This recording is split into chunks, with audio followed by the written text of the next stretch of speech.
Le front du lundi, c'est parti. Hello. Hey, ah oui, on n'a pas de lumière, ouais, super.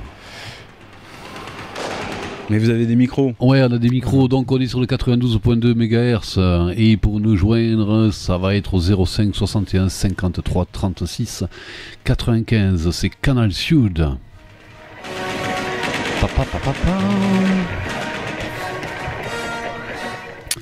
Alors on va commencer dans pas longtemps pour revenir sur cette histoire de pesticides et d'épandage, et après on partira en Uruguay pour avoir une petite histoire d'Indiens, et on terminera avec 1 heure avec Olivier Martin pour parler de la production de poudre à Toulouse.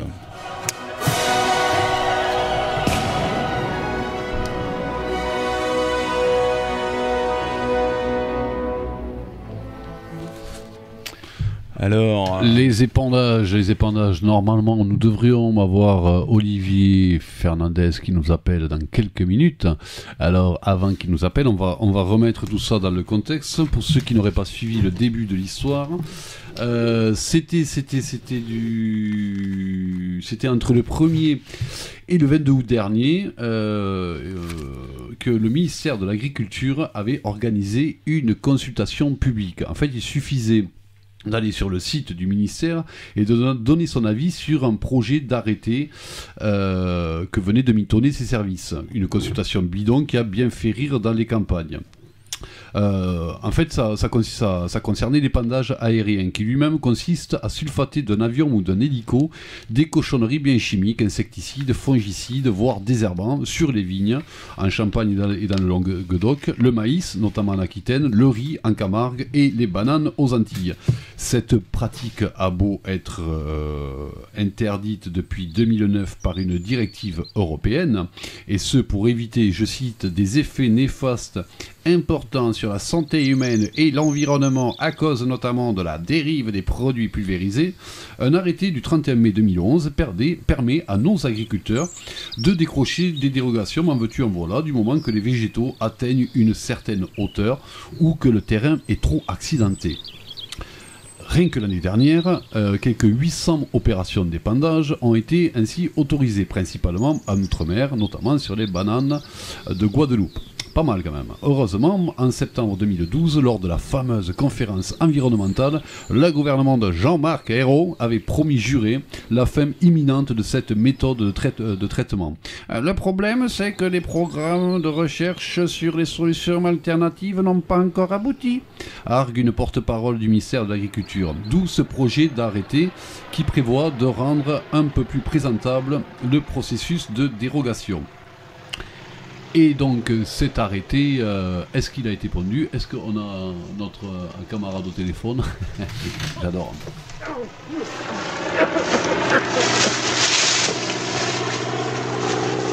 Peut-être qu'il est venu à travers champs et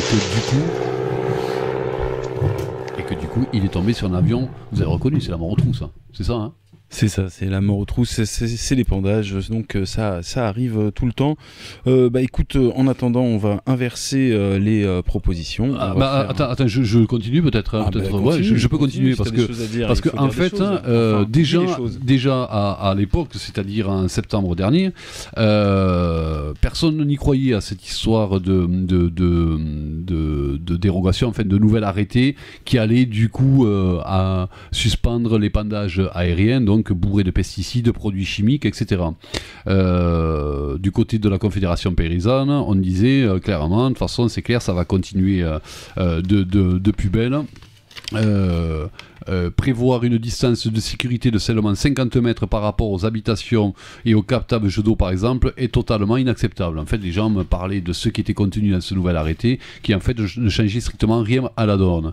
Il faut dire que les dérogations qui ont été accordées en veux-tu en voilà, hein, puisque du moment qu'un agriculteur demandait, un semencier plutôt demandait une dérogation, il l'avait quasiment mais immédiatement, ces dérogations relevaient du grand n'importe quoi. Exemple, France Nature Environnement et le syndicat apiculteurs Midi-Pyrénées avait récemment collé la préfecture de Haute-Garonne au tribunal administratif avec un recours en excès de pouvoir du fait que les épandages y durent là, non pas quelques mois, mais carrément toute l'année. en parallèle, toujours apiculteur de Midi-Pyrénées, attendait la réponse du proc de Toulouse après une plainte déposée contre les épandeurs pour 11 infractions relevées concernant une opération d'épandage menée en 2012.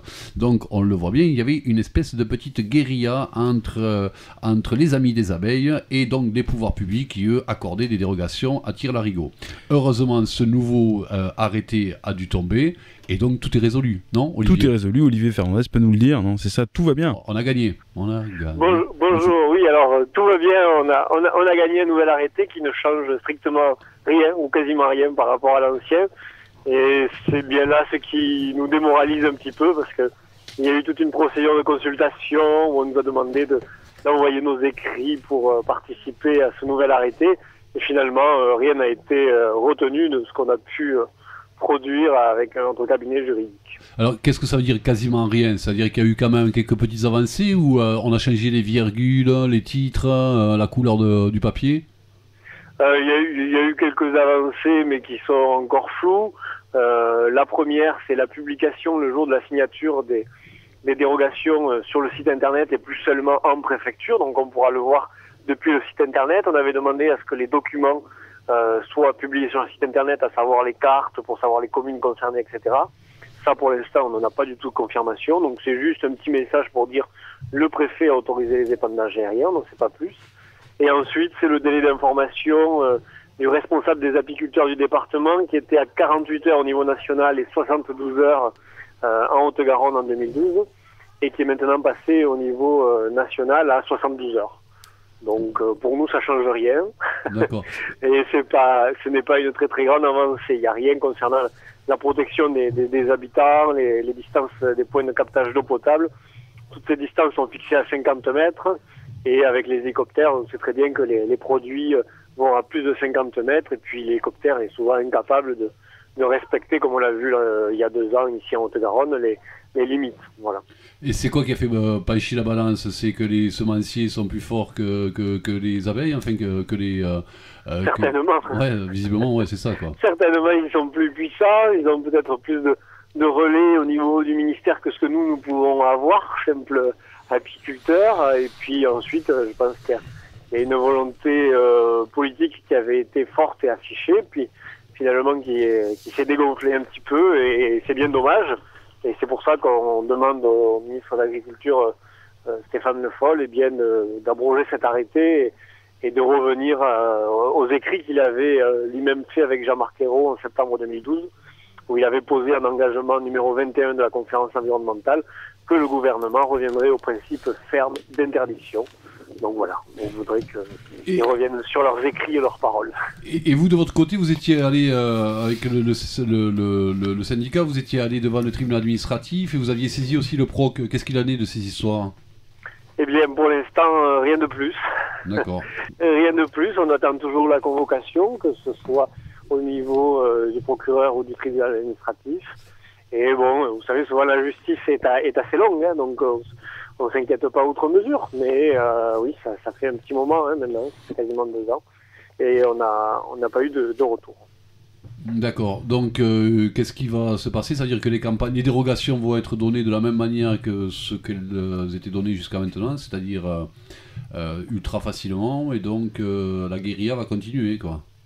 Voilà, c'est un petit peu ça, et après, on va dire que les régions qui se sont mobilisées ou qui se mobilisent comme nous en Midi-Pyrénées, certainement il n'y en aura pas ou très peu parce qu'ils n'ont pas envie d'avoir les apiculteurs ou la presse qui suit un petit peu ce qu'ils font dans les champs, et les régions qui sont moins relayées comme par exemple la Guadeloupe ou la Martinique, eh bien, eux continueront à se faire asperger par ces produits qui sont bien souvent cancérigènes ou neurotoxiques, que ce soit pour les insectes et pour l'homme aussi.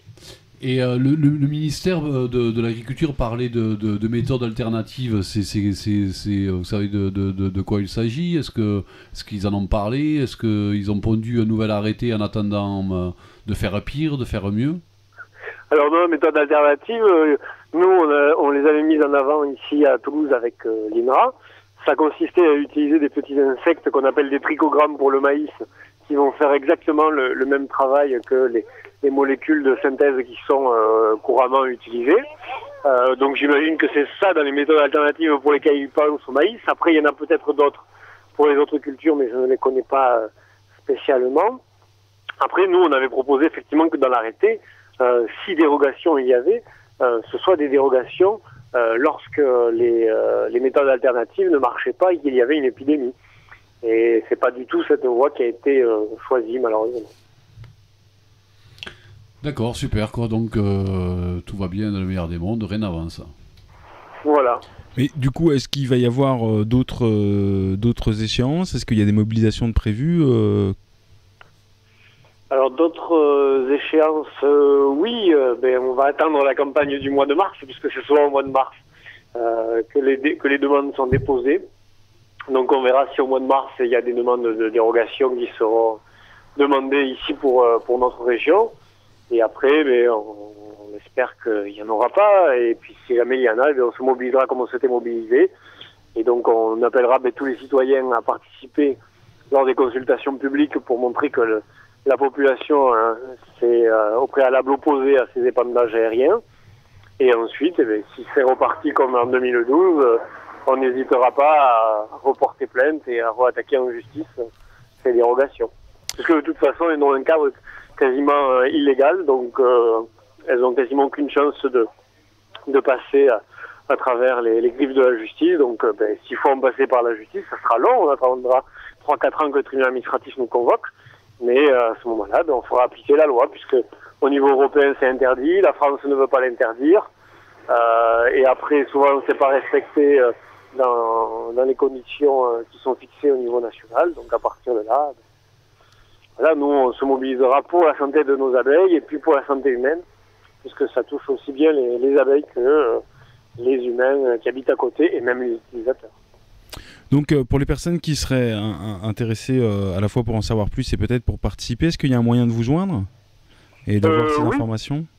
Tout à fait, donc il y a le site internet Apiculteurs Midi-Pyrénées, sur lequel vous pouvez retrouver toutes les informations qui sont relatives à la vie des apiculteurs dans la région, et donc on relaie ces informations-là des épandages. Ensuite aussi sur les réseaux sociaux, Twitter, Facebook, on y est, où les gens auront des informations, et puis on fait des réunions publiques, des informations, des ciné-débats avec Utopia. Donc les gens peuvent à ce moment-là venir nous rencontrer, poser des questions et s'informer lorsque nous tenons des stands ou lorsque nous faisons des soirées débats. Écoute, merci beaucoup pour ces précisions, et puis au mois de mars, on se tiendra au courant un peu sur ces histoires d'arrêtés, de demandes de dérogation, et on reprendra sûrement contact à ce moment-là.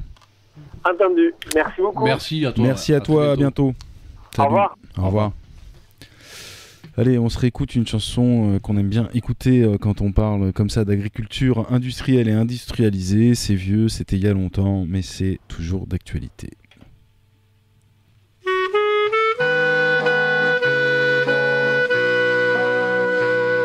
Je passe tous les ans quasiment dans les mêmes parages, et tous les ans je trouve du changement de dessus mon passage.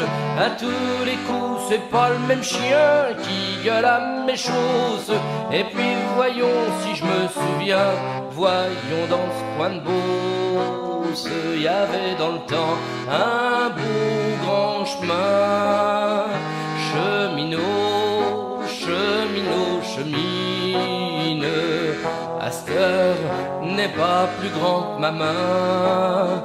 Par où donc je cheminerai demain? En Beauce, vous les connaissez pas, pour que rien ne se perde. Mangerait on ne sait quoi ces cas-là, ils mangeraient de la merde. Le chemin c'était à leur juger la bonne terre perdue.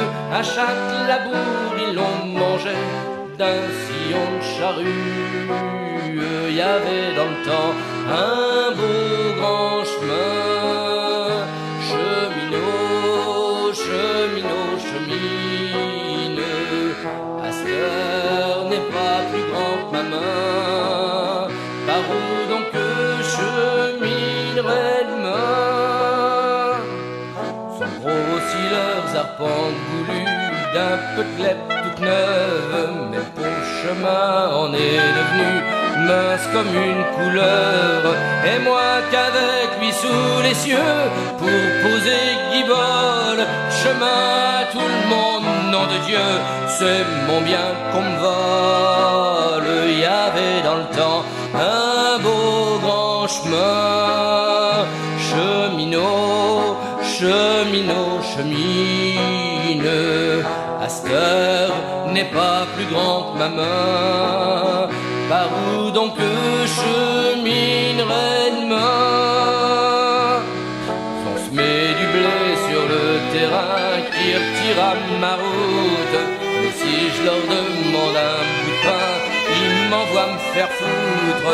Et c'est peut-être bien pour ça que je vois, à mesure que le blé monte, les épis baisser le nez devant moi, comme s'ils avaient honte. Il y avait dans le temps un beau grand chemin, cheminot, cheminot, chemine, à cette heure n'est pas plus grand que ma main. Par où donc cheminerait demain? Oh mon beau petit chemin gris et blanc, sur le dos qui je passe, je veux plus qu'on me serre comme ça les flancs, car moi je veux de l'espace, où ce que mes allumettes elles sont dans le fond de ma panetière, et je ferai bien reculer vos moissons, oh les mange-terre. Il y avait dans le temps un beau grand chemin, cheminot, cheminot, chemine, à cette heure n'est pas plus grand que ma main, je pourrais bien l'élargir demain.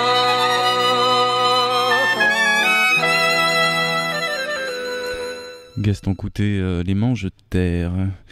Donc la suite, ça va être avec une petite chronique ramenée de l'autre côté de l'Atlantique.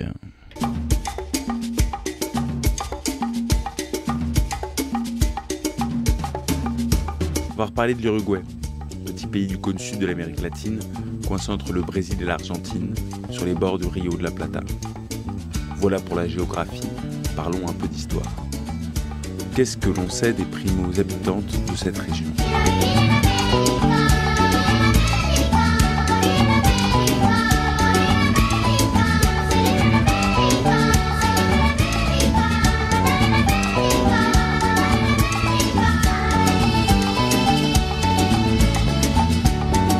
Si je peux vous dire précisément la différence d'épaisseur entre un poil de cul d'Indien Charrúa et un poil de cul d'Européen, on ne sait pas grand-chose sur les premiers habitants des rives du Rio de la Plata. Pour les poils de cul, on sait que le premier, celui d'Indien, fait à peine 10 microns de diamètre, alors qu'en Europe, en moyenne, on mesure à 121 microns. Pour le reste, rien du tout. Alors bon, c'est forcé, ici, pas de pyramide, pas d'empire, Maya ou Aztèque, etc. Non, des peuples nomades, chasseurs-cueilleurs. Alors, peu de traces, disent les archéologues, pas de sources, disent les historiens, et pas de soucis, disent les derniers venus descendants du bateau. Et si on pose la question en Uruguay sur la présence indienne, précolombienne, ou même plus récente, jusqu'au XIXe siècle, les réponses varient d'une ignorance totale à un réel mépris, en passant par un passé mythifié. Il n'y avait personne, ils n'avaient rien, ils n'avaient pas de culture, pas de civilisation, ils puaient affreusement, ils étaient violents, ils pillaient et volaient et violaient les femmes, etc., etc. Bref, la barbarie à l'état pur et rien d'autre. Même si on visite des musées dédiés à ce genre de choses, le musée de l'Indien et du Gaucho à Tacuarembó, au nord du pays par exemple, on n'apprend pas grand-chose. On y trouve des boules de pierre, des pointes de flèches, pas grand-chose en somme. On sait ou on se doute qu'il y a eu des Minuans, des Charrúa, peut-être des Guarani et peut-être d'autres communautés, mais vraiment on ne sait pas grand-chose. Ce qu'on sait par contre, c'est que les Charrúa avaient une sacrée dent contre l'envahisseur et ont laissé quelques traces dans l'histoire de l'État uruguayen. Début du 19e, en 1831, les autorités uruguayennes décident de mettre fin à la question Charrúa. Le développement économique fondé en grande partie sur l'agriculture n'est pas compatible avec des populations nomades qui attaquent les colons. On pourrait aussi dire que les Charrúa défendaient leurs terres, mais ce serait vraiment faire du mauvais esprit. Il faut se débarrasser de ces empêcheurs de coloniser en rond, et ce sera fait de la meilleure manière. La méthode fut d'une délicatesse toute civilisée. Le président d'alors, Fructuoso Rivera, fit savoir qu'il voulait négocier, attribuer des terres ou peut-être confier la garde de la frontière aux Charrúa. 500 personnes se réunirent donc à son appel. Peut-être espérait-il pouvoir faire valoir leur participation à la lutte contre la colonisation espagnole. Peut-être pensait-il pouvoir négocier leur part de ce monde. On ne saura jamais ce que les Charrúa auraient voulu négocier. Ils ont été massacrés ou arrêtés. Les survivants ont été éparpillés, vendus à des riches familles en esclavage ou gardés en captivité. La traque continua jusqu'à l'extinction quasi complète de ce peuple. Pourtant, 4 d'entre eux vont avoir une destinée singulière. Un forain de nationalité française les a achetés pour pouvoir les montrer en France, à un tel monsieur Curel, pour la science, la connaissance et l'esprit de lucre évidemment. C'est grâce à ce digne héritier de l'esprit des Lumières que l'on connaît précisément l'écart de taille du poil de cul d'un Européen et d'un Indien Charrúa. On ne sait rien de l'Européen qui a servi à la mesure. Par contre, le Charrúa s'appelait Senaque. Senacois, Senaque. Et ses camarades d'infortune, Laureano Tacuave Martínez, Maria Micaela Guyunusa et Vaimaca Piru. Curel vendait sa marchandise humaine dans une brochure à l'époque avec ces mots. Choisis parmi ceux qui présentent le plus d'intérêt pour les rapports physiologiques, ces 4 individus offrent des modèles vivants de la constitution physique et des caractères moraux de la 3e race. Et oui, on était dans la dynamique des zoos humains où il s'agissait de présenter les peuplades des pays colonisés comme on présentait les girafes et autres animaux. C'était pas d'ailleurs les premiers déportés pour la science vers la vieille Europe de leur communauté. Ramón Matago avait été envoyé 1 an plus tôt sur un navire de pavillon français. Il embarqua à Montevideo le 16 janvier 1832 mais toucha jamais terre. Pour d'obscures raisons, l'Académie des sciences déclina le présent, laissant le pauvre homme à son destin de marin. Il va mourir en mer quelques mois plus tard, le 21 septembre 1832, et sera jeté à l'eau comme le veut la coutume. Voilà ce qu'on sait de Ramón Matago. Senaque, Laureano Guyunusa et Vaimaca Piru, eux, arrivèrent à bon port et furent examinés par les membres de l'Académie le 8 juin 1833. D'où notre savoir, encore une fois, sur les poils de cul, apport inestimable à notre connaissance de l'humain, bien sûr. Ils vont être ensuite exposés pour 5 francs aux 19 rue de la Chaussée-d'Antin à Paris, mais les gens sont un peu lassés de ces spectacles et le tarif fut plus tard ramené à 2 francs par manque de public. Mais loin de leur pays et maltraités par Curel, les Charrúa ne vont pas survivre longtemps. Le premier à décéder fut Senaque d'une vieille blessure de lance, le 26 juin 1833. Vaimaca Piru meurt le 13 septembre après un long silence initié depuis la mort de son camarade. Les médecins vont diagnostiquer une mort de mélancolie. Ces 2 morts et les conditions désastreuses de leur captivité vont provoquer des mouvements de solidarité autour des 2 derniers survivants, qui vont s'accroître encore plus lorsque Guyunusa donne naissance le 20 septembre à une petite fille, Maria Monica Micaela Igualda Libertad. La pression fera que la justice ordonnera le rapatriement des 3 Charrúa, mais Curel n'entendait pas perdre ainsi son investissement et son gagne-pain et s'enfuit avec eux pour Lyon. Là-bas, Guyunusa sera hospitalisée le 22 juillet 1834. Elle décédera peu après, laissant le temps aux scientifiques de faire un moulage de son crâne. Puis, elle fut jetée dans une fosse commune. Laureano Tacuave resta seul avec la petite Monica, Igualda Libertad. Et de lui, on ne sait plus rien. Peut-être qu'il aura rejoint sa terre natale, ou qu'il aura trouvé par ici quelques pistes pour sa liberté. On ne saura sans doute jamais, et c'est peut-être tant mieux pour lui. Ce qu'on sait, c'est que le squelette de Vaimaca Piru, les moulages du corps et du visage de Senaque et celui du crâne de Guyunusa sont partis pour l'Uruguay en juillet 2002. Jusque-là, pendant plus d'1 siècle, ils avaient été conservés dans les collections du muséum, certainement avec d'autres reliques du glorieux passé colonial européen.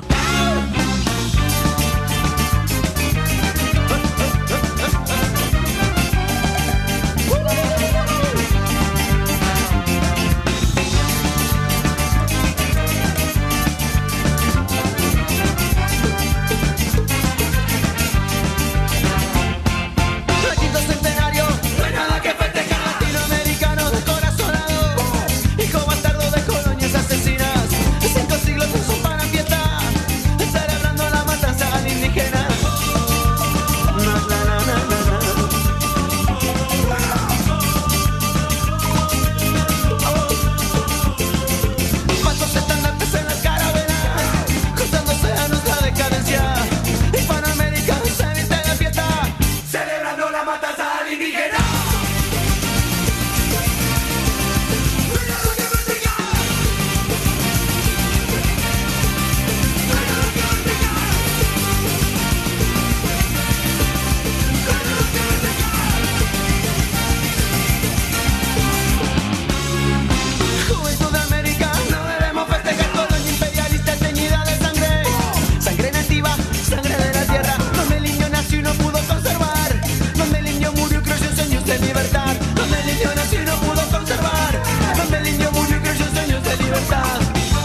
92.2 Canal Sud, le front du lundi continue en direct des studios du 40 rue Alfred Duméry. Et attention, c'est parti.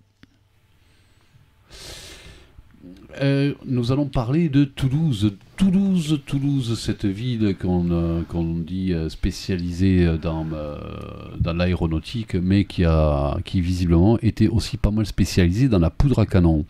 C'est en effet en 1675, oui, ça ne nous rajeunit pas, sous Louis XIV, que les fermes des poudres et salpêtres sont créées. À Toulouse commence alors la première exploitation d'explosifs à grande échelle sur l'île de Tunis, sur la rive gauche de la Garonne, à la limite sud de la commune.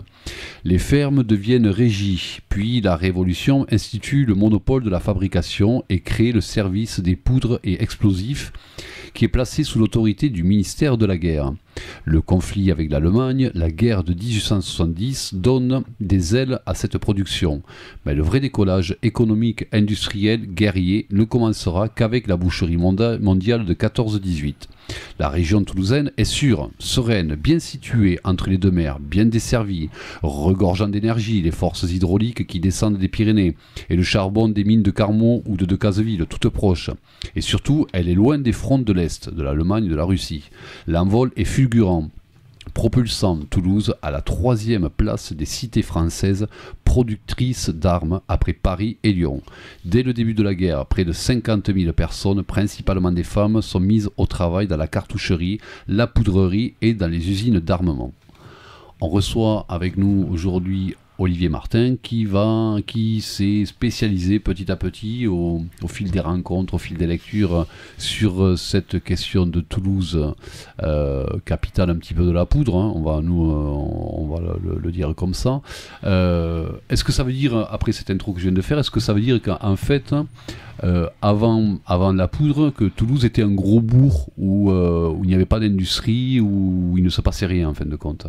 On peut dire ça, Toulouse vivait jusqu'à la fin du 19e siècle sur ses acquis, à savoir ancienne ville parlementaire, capitale des États, donc il y avait beaucoup d'avocats, de magistrats, il y avait les fonctions régaliennes, c'est une préfecture, un archevêché, il y avait encore des gros propriétaires terriens, des aristocrates qui avaient leurs hôtels particuliers dans le quartier Saint-Étienne et puis qui avaient leurs propriétés dans la banlieue. C'est vrai qu'il y avait très peu d'industrie, un début de textile, de l'artisanat, mais pas d'industrie au sens où on l'entendait au moment de la première révolution industrielle. C'était même plutôt à l'extérieur de la ville, dans le Tarn, les mines étaient même dans le Tarn et dans l'Aveyron. On en trouvait en Ariège, où vous voulez, mais finalement assez peu. Dans Toulouse, même, elle était capitale, donc on n'avait pas beaucoup. L'argent s'investissait dans la terre, il se thésaurisait, il ne s'investissait pas. Il n'y avait pas de bourgeoisie comme Prador. S'investissait pas dans l'industrie comme dans une ville comme Lyon ou comme Bordeaux, qui est orientée sur le commerce, qui avait été orientée sur le commerce industriel triangulaire, ou Marseille, en fait, les villes qui sont au bord de la mer. Voilà. D'accord, donc du coup, en fait, cette ville commence à s'intéresser à la poudre. On s'aperçoit que en 1912, on fabrique de la poudre B, qu'il y a des usines d'acide sulfurique et d'acide nitrique, qu'il y a des milliers de gens qui viennent travailler à Toulouse dans ces usines-là, donc principalement des femmes. Donc petit à petit, la ville prend